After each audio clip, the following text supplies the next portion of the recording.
जय हिंद प्यारे साथियों। Unique study with Ajay YouTube channel पर आप सभी का बहुत बहुत स्वागत है।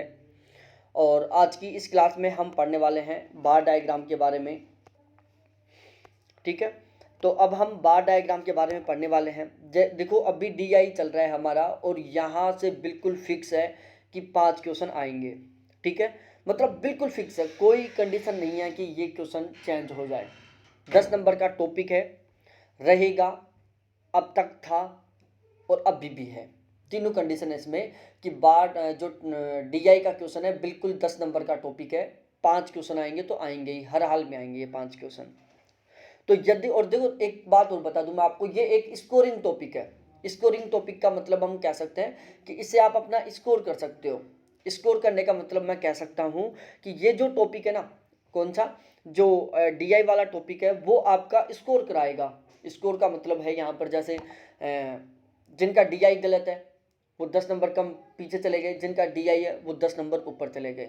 आप teaching aptitude, research aptitude, communication, computer environment बहुत पढ़ लिया आपने सपोज डेट, लेकिन फिर भी आप पूरी श्योरिटी के साथ नहीं कह सकते कि आप वहाँ पर पूरे क्वेश्चन ठीक करके आएंगे। लेकिन यदि आपने DI से ढंग से पढ़ लिया है तो आप बिल्कुल 100% पूरे कॉन्फिडेंस के साथ जा सकते हो कि मैं पूरा DI बिल्कुल 100% ठीक करके आऊँगा। पहली बात। दूसरी बात, यदि आपका DI स्ट्रॉन्ग है, आपका मैथ स्ट्रॉन्ग होगा, ऑटोमेटिकली आपका रीजनिंग स्ट्रॉन्ग होगा। रीजनिंग स्ट्रॉन्ग है, आपका मैथ स्ट्रॉन्ग होगा, ऑटोमेटिकली आपका DI स्ट्रॉन्ग होगा। ये तीनों टॉपिक आपस में पैरेलल हैं, एक दूसरे से आपस में रिलेशन रखते हैं, लिंक रखते हैं। एक टॉपिक स्ट्रॉन्ग तो दूसरा ऑटोमेटिकली, तीसरा ऑटोमेटिकली। ठीक है, इससे पहले मैंने आपको पाई चार्ट पढ़ा दिया। पाई चार्ट में मैंने दो बातें बताई। पाई चार्ट क्या होता है, एक वर्त होता है और इसका यदि हम परसेंट में वैल्यू निकालें तो 100% होती है, और यदि इसका हम डिग्री में बात करें तो टोटल 360 डिग्री होती है। इस पाई चार्ट की जो मैक्सिमम वैल्यू 360 डिग्री और 100% होती है। 100% से अधिक किसी हाल में नहीं जा सकता और 360 डिग्री से अधिक किसी हाल में नहीं जा सकता। अब हम शुरुआत करते हैं बार डायग्राम। देखो बार डायग्राम में कुछ इस तरीके का डायग्राम देखने को मिलेगा आपको। ठीक है, अब ये जो इस तरीके का जो बार डायग्राम है इसमें भी कुछ कंडीशन है। कई बार तो क्या होता है, यहाँ पर डायरेक्टली वैल्यू लिख देता है। ठीक है, जैसे यहाँ पर इनका मान लिख दिया, जैसे इसका 60 लिख दिया, इसका 100 लिख दिया, इसका 105 लिख दिया, इसका 85 लिख दिया, इसका 60 लिख दिया, इसका 80 लिख दिया। इस तरीके से कई बार तो बिल्कुल एग्जिट वैल्यू लिख देता है और कई बार इस तरीके से दे देता है जिसमें हमें अनुमान लगाना होता है कि ये 25 है, 30 है। हमें यहाँ पर अनुमान लगाना पड़ रहा है ये 70 है। यहाँ पर अनुमान लग रहा है हमारा कि ये क्या है, 110 है। ठीक है, यहाँ पर अनुमान लग रहा है कि ये 90 है। तो इस तरीके से हमें एक अनुमान लगा के चलना पड़ता है। ठीक है, अब इसमें यहाँ पर सन, वैल्यू, वस्तु का नाम, वैल्यू, किसी कैंडिडेट का नाम, मार्क, सब्जेक्ट का नाम, नंबर, कुछ भी दे सकता है यहाँ पर। ठीक है, दूसरी कंडीशन, यहाँ पर तो केवल 2 ग्राफ हैं, पहला ग्राफ दूसरा ग्राफ, हो सकता है यहाँ पर 3 ग्राफ हो सकता है यहाँ पर 4 ग्राफ भी हो। तो बार डायग्राम होता है, जो बार डायग्राम होता है उसमें 2 ग्राफ भी हो सकते हैं, 3 ग्राफ भी हो सकते हैं, 4 ग्राफ भी हो सकते हैं, कभी कभी तो 5-5 ग्राफ भी आपको देखने को मिलेंगे। ठीक है, इसके अलावा बार डायग्राम में आपको कुछ ऐसा भी देखने को मिलता है, जैसे ये बार डायग्राम है, इसमें कर दिया कि यहाँ तक के, जैसे सपोज दैट मैं एक एग्जाम्पल से समझा रहा हूँ। एक इस तरीके का बार डायग्राम बनाया गया, 1 2। ठीक है, अब इसमें लिख दिया, इसको भागों में डिवाइड कर दिया। भागों में कैसे डिवाइड किया, जैसे यहाँ पर गुना का निशान बना दिया। ठीक है, तीनों में गुना, तीनों में क्यों, जैसे इस वाले बार डायग्राम में यहाँ पर गुना का निशान हो गया, फिर इसमें गुना का निशान यहाँ बना दिया और इसमें गुना का निशान यहाँ बना दिया, फिर यहाँ पर प्लस का निशान बना दिया, फिर यहाँ प्लस का निशान बन गया, इधर इस साइड प्लस का निशान बन गया, कहीं पर भी बना सकता है। फिर यहाँ गोला बन गया, गोला बन गया, गोला बन गया, फिर यहाँ गोला बन गया, गोला बन गया, गोला बन गया, फिर यहाँ गोला, गोला, गोला, और लिख दिया कि क्रॉस, जो ये गुना का निशान है उसका मतलब है निर्यात करना, जो रेड कलर में प्लस का निशान है उसका मतलब है आयात करना, और इस जीरो का मतलब है कुल उत्पादन करना। ठीक है, ऐसे एक ग्राफ को भी 2-3 भागों में मल्टीपल पार्ट्स में डिवाइड करके पूछ सकता है, किसी भी तरीके से पूछ सकता है। वो सारा सब कुछ पर डिपेंड करता है। यहाँ पर वैल्यू लिख देगा, हमें पता चल जाएगा कि भाई ये वाला एरिया कहाँ तक कवर है, ये वाला एरिया कहाँ तक है, ये वाला कहाँ तक है। इन सारी बातों का हमें बिल्कुल इससे पता चल जाएगा। ठीक है, अब हम शुरुआत करते हैं अपने क्वेश्चन की। ठीक है, तो इस तरीके से मल्टीपल टाइप में क्वेश्चन पूछ सकता है। अब लेखा चित्र वर्ष 2006 में 7 कंपनियों की आय और व्यय को दर्शाता है। यहाँ पर जो हमें डायग्राम देखने को मिल रहा है, ये डायग्राम हमें किसी एक सन, जैसे 2006 में टोटल 7 कंपनियाँ थीं, ABCDEFG, और सातों की सातों कंपनियों का टोटल जो आय है, इनकम, और जो व्यय एक्सपेंडिचर जिसको हम खर्चा बोलते हैं, उन दोनों को दिखा रहा है ये। ठीक है, तो यहाँ पर ये जो डायग्राम हम यहाँ पर पढ़ने वाले हैं, ये 2 बातों को दिखाएगा। एक तो आय को दिखाएगा, एक व्यय को दिखाएगा। आय का मतलब होता है इनकम सोर्स, व्यय का मतलब होता है एक्सपेंडिचर सोर्स, मतलब खर्चे के स्रोत। ठीक है, और सारी की सारी वैल्यू यहाँ पर करोड़ में है। अब यहाँ पर इन्होंने एक सूत्र भी दे दिया जिससे कि आपको दिक्कत ना हो। उनको पता है पेपर वाले को कि भाई आर्ट्स के कैंडिडेट हैं, मैथ इनका कमज़ोर रहता है, तो इसने फॉर्मूला दे दिया कि लाभ प्रतिशत बराबर आय माइनस व्यय बटा व्यय मल्टीप्लाई 100। क्या दे दिया? लाभ प्रतिशत बराबर आय माइनस व्यय बटा व्यय मल्टीप्लाई 100।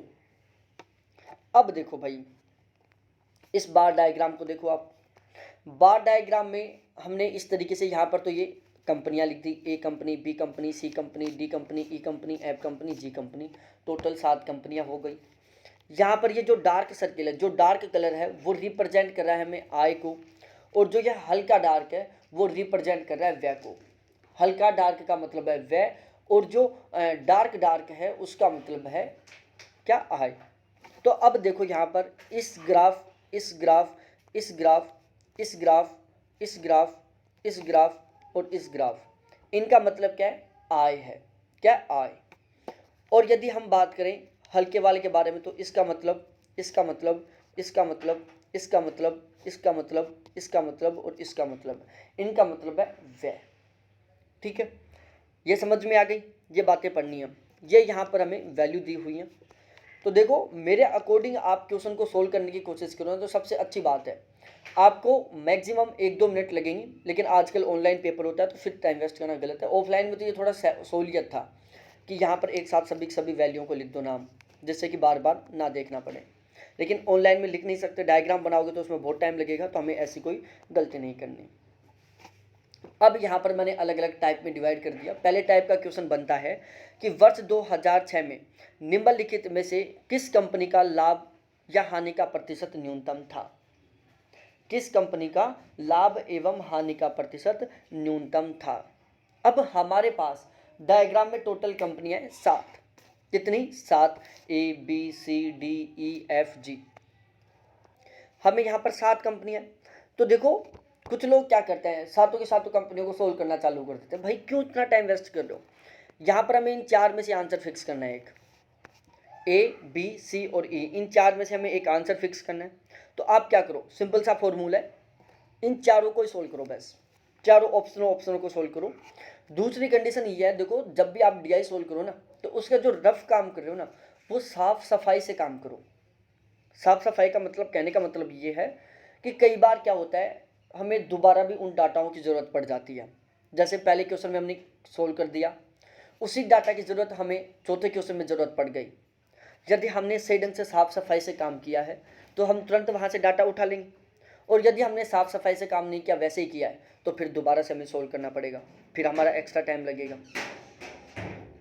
और इतनी भी साफ सफाई से नहीं करना है कि आप बिल्कुल जमा के लिख रहे हो फिर टाइम वेस्ट हो। नहीं नहीं, आप क्या करो, ऐसे पेज में लाइन खींच लो, रफ पेज में ऐसे लाइन खींच लो, ठीक है। और फिर जैसे पहला क्वेश्चन सोल्व किया उसके तुरंत नीचे लाइन खींच दो, फिर दूसरा सोल्व किया उसके तुरंत नीचे लाइन खींच दो, तीसरा सोल्व किया उसके तुरंत नीचे लाइन खींच दो। तो उससे पता चल जाएगा भाई कौन से डाटा की कहाँ जरूरत पड़ी, पहले क्वेश्चन में इस डाटा की जरूरत पड़ी, तुरंत देख लो आप, ठीक है। तो ये ब्लॉक बन जाएंगे अलग अलग, तो थोड़ा सा ये भी ध्यान में रखना है आपको। अब देखो हमें लाभ और हानि प्रतिशत में निकालना है। सिंपल सा तरीका है, कुछ नहीं करना। जब हमें लाभ का पता चल जाएगा, भाई लाभ नेगेटिव आ रहा है तो मतलब हानि हो रही है, लाभ पॉजिटिव आ रहा है मतलब हमें कमाई हो रही है। अब देखो यहाँ पर हम सबसे पहले बी को सोल्व करते हैं। अब बी को आप वापस डायग्राम में चल के देखो, बी का मतलब क्या बता रहा है वो। जब बी को देखोगे ना आप, तो बी की वैल्यू आपके पास है, अब देखो यहाँ पर मैं बी पर चलता हूँ। बी में सबसे पहले देखो आप यहाँ पर बी का मतलब है 32 है, लगभग कितना है 32, ठीक है। और ये 32 क्या है, आई है। यहाँ पर व्यय की बात करें तो व्यय कितना है 40 है, कितना 40 व्यय, 32 क्या है आई है, ठीक है।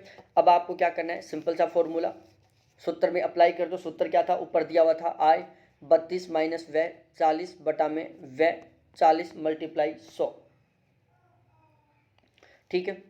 अब देखो 40 में से 32 कम होंगे तो कितने बचेंगे, माइनस के 8 बटा 40 मल्टीप्लाई बाई 100।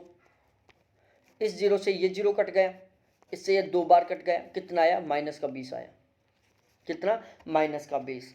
तो जब वैल्यू माइनस में आ रही है भाई, लाभ हमें यदि आपके पास माइनस में 20 रुपये हो रहे हैं, यहाँ पर माइनस में 20 रुपये का मतलब है कि आपका 20 रुपये का आय से ज़्यादा खर्चा हो गया। आपकी का आय 100 रुपये थी, खर्चा 120 रुपये हो गया, मतलब आप 20 रुपये माइनस में चले गए, मतलब आपको हानि हो गई। तो यहाँ पर क्या हो रहा है, 20 रुपये की हानि हो रही है, 20 करोड़ की हानि हो रही है, जो भी वैल्यू है 20 की हानि हो रही है। अब दूसरा निकाल लो सी का। देखो सी का आय कितनी है 120, व्यय कितना है 100 बटा व्यय की वैल्यू है 100 मल्टीप्लाई 100। सिंपल सा तरीका है, इनको काट दो। देखो काटने से क्या होता है कि सोल्व करने में टाइम कम लगता है, तो आप कोशिश करो ज़्यादा से ज़्यादा काटने की। यहाँ पर 20 बच गए, ठीक है। तो यहाँ पर भी क्या हो रहा है, 20% का लाभ हो रहा है, माइनस में नहीं आ रहा, 20% का लाभ हो रहा है। बी में 20% की हानि हो रही थी। अब थोड़ा आगे चलो ई पर। ई में देखो, अब ई में आप खुद सोल्व करो। ये लगभग आय 78 है, व्यय यहाँ पर 60 है बटा 60 मल्टीप्लाई 100। अब आप क्या करोगे, इनको सोल्व कर लो। इस जीरो से ये जीरो कट गया, 78 में से 60 गए तो 18 बचे बटा 6, कट गया 3%, ठीक है। तो 3 तो यहाँ पर बच गया, एक जीरो ये, इनको मल्टीप्लाई करोगे तो कितना आएगा 30%। प्लस में वैल्यू आ रही है इसलिए क्या होगा, लाभ होगा। अब ऐसे ही आप चौथा ई का निकाल लो। तो ई का निकालोगे तो भी क्या होगा, ई का आप खुद निकालो। अब ई का आप खुद निकालो, ई का सॉरी मैंने निकाल दिया। अब आप ए का खुद निकालो कि ए की वैल्यू कितनी आएगी। ए का वैल्यू कितना आएगा मेरे को कमेंट सेक्शन में कमेंट करके बताओ कि ए का मान कितना आएगा। तो यहाँ पर क्या पूछा था मैं, ए का वैल्यू जब आप निकालोगे तो आएगा 14.28। अब मैं ये नहीं समझा रहा, उसका कारण ये क्योंकि मैंने 3 समझा दिए, चौथा आप खुद सॉल्व करो। तो ए का वैल्यू आएगा 14.28। अब हमारा क्वेश्चन क्या था कि वर्ष 2020 में निम्नलिखित में से किस कंपनी का लाभ या हानि का प्रतिशत न्यूनतम था। हमें न्यूनतम पता चलाना है। यहाँ पर प्लस में वैल्यू आ रही है, यहाँ पर प्लस में आ रही है, यहाँ पर प्लस में आ रही है, यहाँ पर माइनस में आ रही है, मतलब हानि आ रही है। न्यूनतम पूछा है तो न्यूनतम क्या है, इसमें है, ठीक है। न्यूनतम इससे कम हो ही नहीं सकता। अधिकतम पूछता तो अधिकतम में ये आ जाता 30 लाख, ठीक है। 30 जो लाभ है वो अधिकतम में आता, 20 हानि है जो न्यूनतम में आ गई। अब थोड़ा आगे बढ़ो। कंपनी सी और ई का एक साथ लाभ हानि का प्रतिशत क्या है। कंपनी सी का और ई का एक साथ लाभ हानि का प्रतिशत क्या है, हमें ये निकालना है। अब देखो इस क्वेश्चन को सोल्व करने के दो तरीके हैं। लाभ या हानि प्रतिशत निकलवा रहे हैं, दो तरीके क्या हैं, या तो आप पहले सी का निकाल लो उस सूत्र का उपयोग करके, या फिर आप ई का निकाल लो उसी सूत्र का उपयोग करके, ठीक है।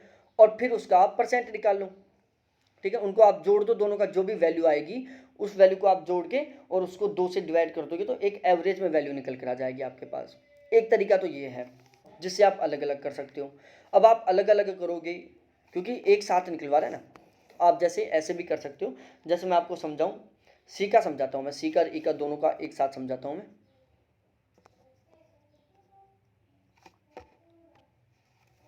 ठीक है, इसका अलग निकाल लो, इसका अलग निकाल लो, दोनों को जोड़ दो, 2 से डिवाइड कर दो, क्योंकि एक हमें एक साथ निकालना है, एवरेज वाला टाइप हो गया तो इसलिए 2 से डिवाइड करना पड़ेगा। दूसरी कंडीशन है, आप ऐसे करो, सी की और ई की पहले दोनों की आय जोड़ो। तो सी की आय है 120 और ई की आय है कितनी, ई की आय कितनी है प्यारे साथियों, 95। दोनों के जोड़ोगे तो कितना आ गया, 120 को 25 से जोड़ोगे आप तो कितना आएगा, 215। ठीक है, आपने दोनों की आय देख ली।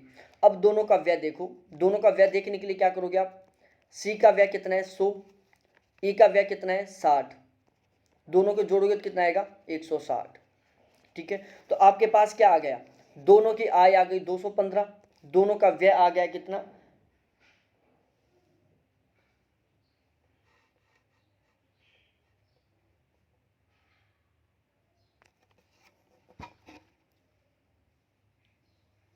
सी का ई का व्यय देखो भाई साहब, सी का व्यय 100 है और ई का व्यय 60 है, 160 आएगा। ठीक है ना, 160 आएगा। यहाँ पर ये छोटी छोटी मिस्टेक हो रही है ऐसी।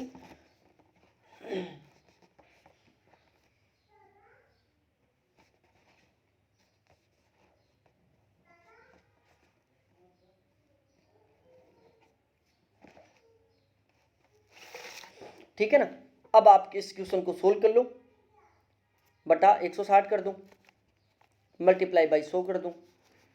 अब इसको आप सोल्व करोगे, जो आंसर आएगा वो आपके क्वेश्चन का आंसर होगा।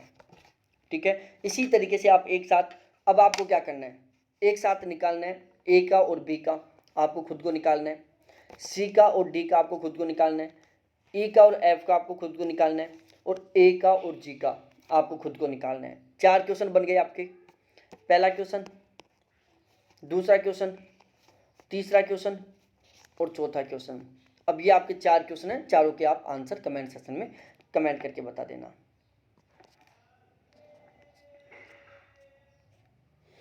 यदि वर्ष 2006 में कंपनी डी की आय पिछले वर्ष की तुलना में 35% बढ़ गई और वर्ष 2005 में अर्जित लाभ 25% था, तो वर्ष 2005 में कंपनी डी का व्यय क्या था। बिल्कुल सिंपल सा क्वेश्चन है, थोड़ा सा दिमाग लगा लोगे ना ठीक कर दोगे। देखो, यदि हमारे पास जो डाटा दिए हुए हैं, किसके दिए हुए, वर्ष 2006 के दिए हुए हमारे पास डाटा। ठीक है, जो हमारा बार डायग्राम था वो 2006 के डाटाओं को रिप्रेजेंट कर रहा था। यदि वर्ष 2006 में कंपनी, यदि वर्ष 2006 में कंपनी डी की आय पिछले वर्ष की तुलना में 35% बढ़ जाती है, तो सबसे पहले देखो आप, वर्ष 2006 में कंपनी डी की आप आय देखोगे तो वो आपको देखने को मिलेगी कितनी, 100 करोड़ के आसपास। मैं एक बार इस यहाँ से भी देख लेता हूँ, डी की 100 करोड़ है आय। ठीक है, तो 2006 में कंपनी डी की आय कितनी है, 100 करोड़, जो कि हमारे बार डायग्राम में आपको देखने को मिलेगा। ये चीज तुलना में 35% बढ़ गई।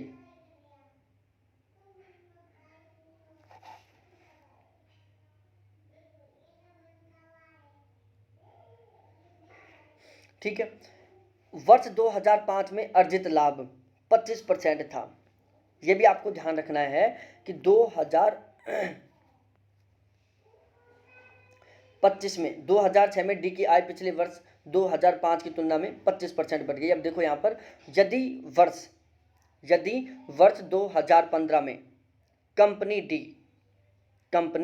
डी की आय पिछले वर्ष की तुलना में 35% बढ़ गई, पिछले वर्ष की तुलना में 35% बढ़ गई, और वर्ष 2015 में अर्जित आय 25% था।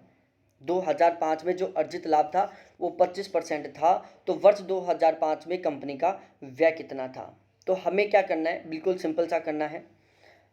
देखो, यहाँ पर 2 मिस्टेक हो रही है क्वेश्चन में, यहाँ पर तो करो आप 25% और यहाँ पर करो आप 15%। ये 2 डाटाओं में मिस्टेक हो रही है, तो इन डाटाओं को आप सही कर लेना एक बार।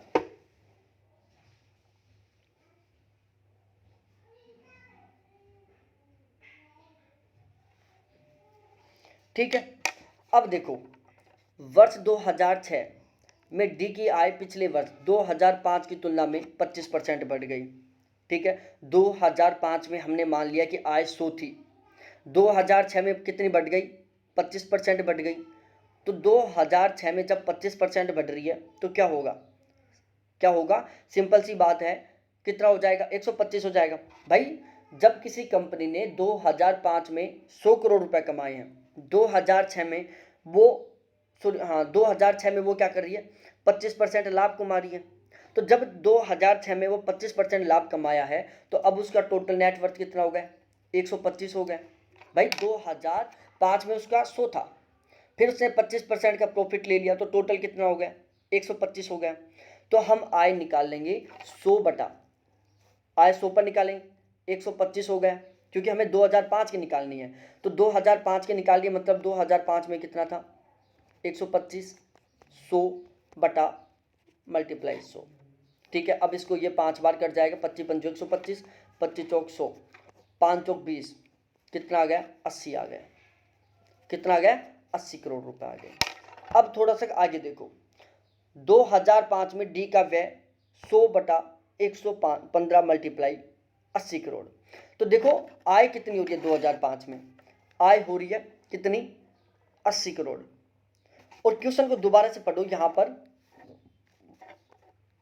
कि वर्ष 2005 में अर्जित लाभ 25% था, तो वर्ष 2005 में कंपनी का व्यय क्या था। तो यहां पर मैंने क्या बताया आपको, 15% करना है और यहां पर 25% करना है। तो हमें व्यय निकालना है, 100 करोड़ था बटा 115 मल्टीप्लाई बाई कितना करोड़ है, 80 करोड़ हमारे पास वैल्यू आई है 2005 की। अब इसको आप सोल्व कर लो, सोल्व करने से आंसर आएगा आपके पास 69.56 करोड़, 69.56 करोड़। ठीक है, ये आपका क्वेश्चन क्लियर हो गया होगा। कोई डाउट हो तो प्लीज़ एक बार जरूर पूछना, आप डाउट मन में नहीं रखना है, पूछना है डायरेक्टली। नीचे दिए गए चार्ट में वर्ष 1, वर्ष 2, वर्ष 3 में किताब, रजिस्टर एवं स्लेटों की बिक्री लाखों में दर्शाया गया है। चार्ट के आधार पर दिए गए प्रश्न का उत्तर दें। एक साइड किताब लिख दिया, दूसरी साइड रजिस्टर लिख दिया और तीसरी साइड हमने स्लेट लिख दिया। यहां पर स्लेट आएगा, ध्यान रखना।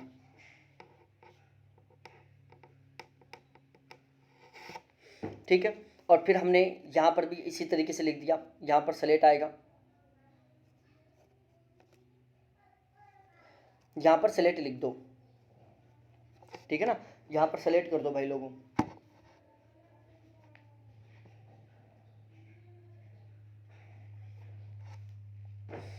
और इनकी वैल्यू को यहां पर इस तरीके से दिखा दिया गया जिससे कि आप इसको लेकर कंफ्यूज ना हो। जैसे वर्ष एक में किताब की वैल्यू कितनी है, 5.6। वर्ष 2 में किताब की वैल्यू कितनी है,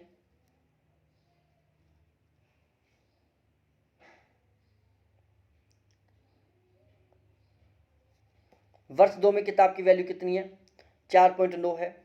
वर्ष 3 में किताब की वैल्यू कितनी है, 4.6। उसके बाद वर्ष 1 में रजिस्टर की वैल्यू कितनी है, 6.7 है।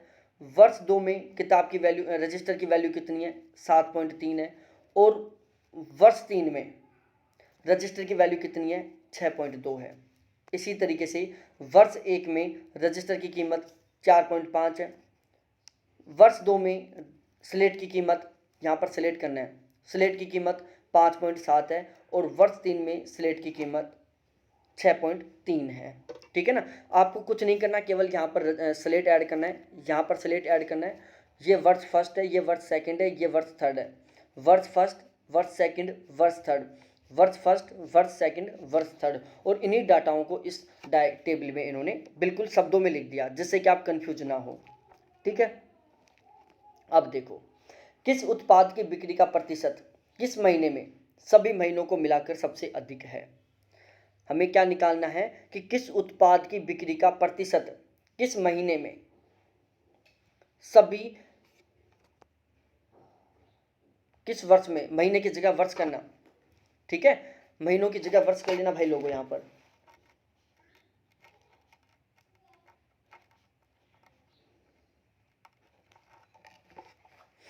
तो किस उत्पाद की बिक्री का प्रतिशत किस वर्ष में सभी वर्षों को मिलाकर सबसे अधिक था।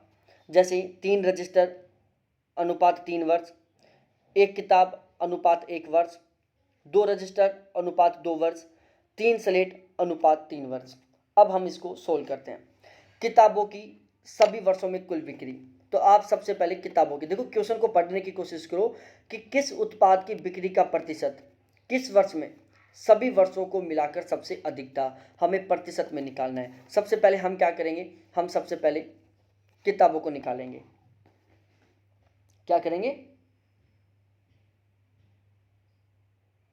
अधिकतम पूछ रहे हैं ना, मैं अधिक की बात हो रही है, तो सबसे पहले हम किताबों को निकालते हैं। तो किताबों को निकालेंगे तो किताबों की वैल्यू कितनी है तीनों वर्षों में, 5.6, 4.9 और 4.6।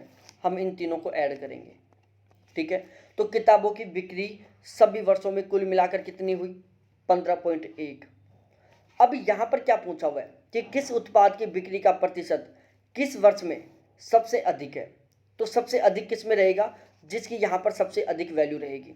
बाकी आप तीनों को अलग अलग भी निकाल सकते हो, तीनों का अलग अलग मान निकालो, फिर आपको पता चलेगा कि सबसे अधिक किसकी आ रही है। बाकी यदि आप शॉर्ट वे में सोल्व करना चाहते हो, थोड़ा सा दिमाग लगाकर, तो आप यहाँ पर भी अनुमान लगा सकते हो कि भाई टोटल बिक्री हो रही है किताबों की तीनों सालों में 15.1, जिसमें से पहले वर्ष में हो रही है 5.6, जो इन दोनों वर्षों की तुलना में क्या है, सबसे ज़्यादा है, तो प्रतिशत भी सबसे ज़्यादा ही आएगा।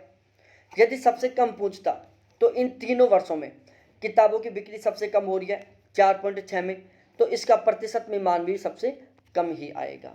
जाहिर सी बात है ना। अरे भाई मैं 3 वैल्यू दे रहा हूं आपको, 45,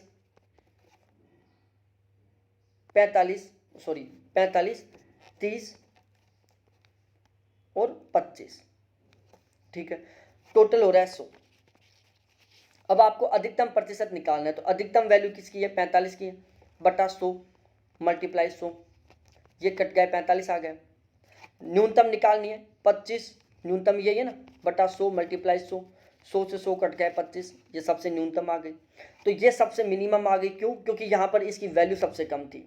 ये प्रतिशत वैल्यू सबसे अधिक आई है, क्यों, क्योंकि इसकी वैल्यू यहाँ पर सबसे अधिक है। तो आपको बस बिल्कुल ठीक इसी तरीके से सोल्व करना है। यहाँ पर सबसे अधिकतम मान है 5.6, तो 5.6 बटा टोटल वैल्यू कितनी है 15.1 मल्टीप्लाई 100, ये प्रतिशत निकालने का मान है कि आप जिसका प्रतिशत निकालना चाह रहे हो, न्यूनतम होता तो न्यूनतम का मान होता, अधिकतम होता तो अधिकतम का मान होता, ठीक है, बटा कुल टोटल मल्टीप्लाई बाई 100, ठीक है। इस तरीके के जो क्वेश्चन आते हैं उनमें प्रतिशत निकालने का सूत्र है कि जिसका आपको मान निकालना है, सबसे पहले वो वैल्यू लिख दो जिसका आपको मान निकालना है, उसके बटा में लिख दो टोटल वैल्यू और उसको मल्टीप्लाई कर दो 100 से, तो जो मान निकल के आएगा वो उसका प्रतिशत वैल्यू आएगा, ठीक है। अब इसी तरीके से आपको रजिस्टर का निकालना है और इसी तरीके से आपको किसका निकालना है, स्लेट का निकालना है। स्लेट यहाँ पर है, रजिस्टर यहाँ पर है, किताब यहाँ पर है। इन तीनों को आपको खुद को निकालना है और फिर देखना है कि अधिकतम किस में आ रहा है, ठीक है ना, अधिकतम किस में आ रहा है वो आपको खुद को फिर देख के बताना है कमेंट सेक्शन में कमेंट करके।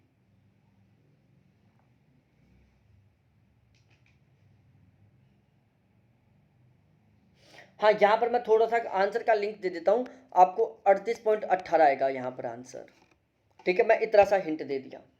अब यहाँ पर आप कुछ क्वेश्चन सोल्व और करना खुद के मन से। यहाँ पर एक बार न्यूनतम शब्द ऐड करना, ठीक है, इन चारों ऑप्शनों को हटा देना और फिर बताना न्यूनतम वैल्यू किसकी आ रही है और कितनी आ रही है। ये आपको कमेंट सेक्शन में कमेंट करके बताना है कि न्यूनतम वैल्यू किस उत्पाद की बिक्री का प्रतिशत किस वर्ष में सभी वर्षों को मिलाकर सबसे न्यूनतम है। ये अब आपको आंसर कमेंट सेक्शन में लिखकर बताना है। अब उसके बाद आते हैं तीनों वर्षों में बेचे गई किताबों की औसत संख्या, कि तीनों वर्षों में बेची गई किताबों की औसत संख्या, तो उसका औसत का सूत्र क्या है, राशियों का योग बटा राशियों की संख्या। औसत का सूत्र ये तो बनता है कि राशियों का योग बटा राशियों की संख्या। किताबों की कुल बिक्री तीनों वर्षों में कितनी है, 15.1 है, तो 15.1 बटा राशियों की संख्या कितनी, 3 है, 1 2 3 बटा 3 मल्टीप्लाई कर दो। मल्टीप्लाई करने की जरूरत है नहीं, प्रतिशत थोड़ी ना निकाल रहे हैं हम क्या निकाल रहे हैं, औसत निकाल रहे हैं। तो 15.1 में आप 3 का भाग दे दो, वैल्यू निकल कर आएगी 15.03 लाख, जो कि औसत मान होगा, ठीक है। अब आपको क्या करना है, इसी तरीके से इस क्वेश्चन में आपको किताबों की जगह एक बार तो रजिस्टर लिखना है, ठीक है, एक क्वेश्चन, दूसरा क्वेश्चन स्लेट लिखना है, ठीक है, ये आपको खुद को बताना है। किताबों का मैंने करा दिया, यहाँ पर एक रजिस्टर का बनेगा और यहाँ पर एक स्लेट का बनेगा। 2 क्वेश्चन बन रहे हैं यहाँ पर, दोनों के आंसर आप कमेंट सेक्शन में कमेंट करके ज़रूर बताना। ठीक है, ये था बार डायग्राम। इसके साथ हमारा बार डायग्राम कंप्लीट हुआ। बार डायग्राम में कुछ इसी टाइप के क्वेश्चन आते हैं 2 प्रकार के, ठीक है ना। अब हम नेक्स्ट डे नेक्स्ट क्लास में पढ़ेंगे क्या, लाइन ग्राफ। क्या पढ़ेंगे, लाइन ग्राफ पढ़ेंगे। फिर मैं दूंगा आपको ढेर सारे प्रैक्टिस क्वेश्चन जिनको आपको खुद को सोल्व करना पड़ेगा। बहुत बहुत धन्यवाद आपको देखने के लिए, थैंक्स बाय। आज मैंने 7-8 क्वेश्चन दे दिया आपको, उनको सोल्व करके बताओ अब भी।